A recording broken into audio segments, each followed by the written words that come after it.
Ні капітуляції. Під таким гаслом напередодні 10 тисяч українців вийшли на Майдан Незалежності. Це наймасовіша акція від моменту підписання Україною в Мінську так званої формули Штайнмаєра. Серед вимог протестувальників до влади – відмовитися від небезпечних загравань з країною-агресоркою і вийти з Мінського процесу.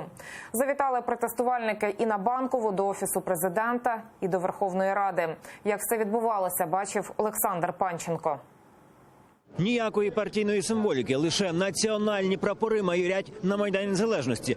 Тут відбувається акція «Ні капітуляції». На неї зібралися тисячі українців, серед них учасники російсько-української війни та переселенці з окупованого Донбасу. Я вважаю, що ми ті, що зупинили російську агресію в 2014 році і залишили її десь на самому сході країни і на перекопі, то ми маємо право вето не дати здати решту країни. Цей синьо-жовтий прапор має цікаву історію. 3 роки тому в центрі Донецька проросійські найманці викинули його у смітник. Дмитро дістав його звідти, а сьогодні урятований стяг приніс на Майдан. Они срывали символику по всему городу, топтали, жгли, и вот уцелел чудом. Пока что по средствам мирной акции протеста откорректировать действия Института политической власти. Сьогодні хочуть, вибачте, кинути і зробити вибори на Донеччині, в яких там стоїть Росія. І коли ми відійдемо від цих кордонів, там буде влада не українська, там буде влада російська. Цього не можна робити. Слава нації! Свою причетність та підтримку акції учасникам пропонували позначити липкою жовтою стрічкою. Саме так 2014 року українські військові позначали себе під час бойових дій, аби швидше відрізняти своїх ворогів. Навічі усім охочим пов'язували цією стрічкою ліву руку. Зі сцени своє занепокоєння підписанням так званої формули Штайнмаєра висловили лідери громадської думки. Відповідно до статті 52 Віденської конвенції про право договорів, будь-який договір, нав'язаний силою, є нікчемним з моменту його підписання. Україна має повне право в будь-який момент вийти з Мінських домовленостей. Жодних особливих статусів для окупованих територій. Жодних! Українці цього не сприймуть! Серед синьо-жовтих і червоно-чорних стягів кримсько-татарська національна символіка. Кримські татари болісно пережили російську окупацію півострова 2014 року. Тому сьогодні дуже занепокоєні подальшим розвитком подій в Україні, каже заступник голови Меджлісу Ахтем Чийгоз. Здесь независимость всей страны, здесь деоккупация Крыма, здесь деоккупация Донбасса. І здесь воля нації. То, що зараз робиться по всій Україні, то є глибока стурбованість. І цю стурбованість влада обов'язково должна услышать. Наприкінці віча до його учасників доєднався 5-й президент України Петро Порошенко. Люди прийшли сюди захищати Україну. Вони прийшли сюди не за жодного політичного лідера. Вони прийшли сюди не за жодну політичну партію. Вони прийшли, бо люблять Україну.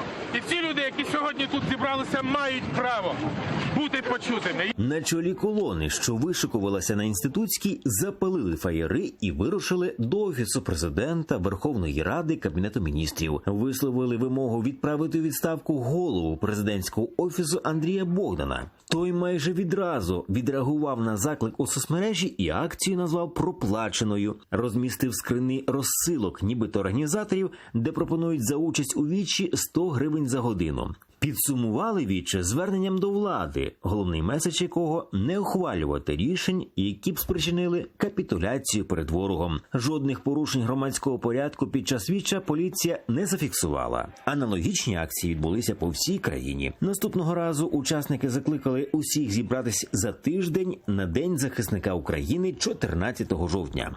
Олександр Панченко, Павло Олійник, Заман, АТР. Акції протесту «Ні капітуляції» відбулися по всій Україні, загалом у понад 2 десятках міст. Вимоги не допустити особливого статусу для ОРДЛО, а також виборів на окупованому Донбасі під дулами російських автоматів. Подробиці далі в сюжеті. Ні капітуляції. Понад 1000 львів'ян зібралося у середмісті Львова біля пам'ятника Тарасові Шевченку. Учасники Революції Гідності та місцеві активісти закликали не здавати національні інтереси. Те, що відбувається в Україні, торкається не тільки когось, воно торкається кожного з нас. Тому сьогодні ми повинні стояти разом, плече до плеча, серце до серця і аж так до нашої перемоги. Слава Україні! У Житомирі на вулиці Леха Качинського мітингувальники також закликали владу не переходити червоних ліній. У діло пішли фаєри. У ситуацію втрутилася поліція. Правоохоронці намагалися вихопити їх з рук протестувальників. Постраждалих та затриманих немає. Ні капітуляції! Ні капітуляції! Ні капітуляції! Ні капітуляції! До всеукраїнської акції протесту долучився і Дніпро. Там посеред площі навіть спалили білий прапор, як символ капітуляції. Україна! Україна! У Сумах учасники віча закликали усіх небайдужих громадян до загальнонаціональної мобілізації, у разі якщо влада діятиме усупереч інтересам українців. Якщо не ми, то хто? Сидячи біля телевізора, нічого не рішиться. Мені не байдуже наша країна, не байдуже життя, смерть побратимів,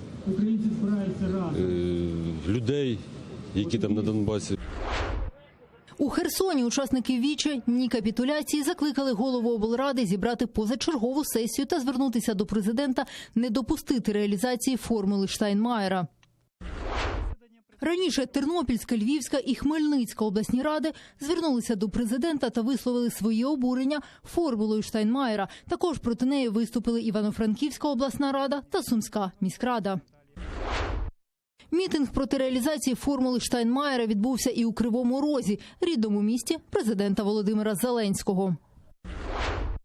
Напередодні жителі станиці Луганської влаштували автопробіг проти розведення військ. Учасники розгорнули 40-метровий синьо-жовтий прапор, який патріоти передали з окупованого Луганська.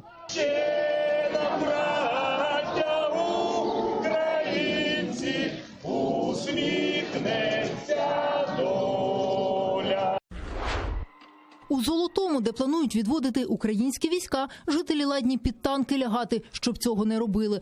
Адже бояться, що до них прийдуть бойовики. Це наша земля. Ви повинні до кордонів дойти, а не тут, а по своїй землі задки давати. 529 дворів ладні повісити на кожну хату прапор, учора дзвонили, і в кожну руку взяти по прапору, щоб не відводили з Золотого війська. Олена Стецюк, Заман, АТР.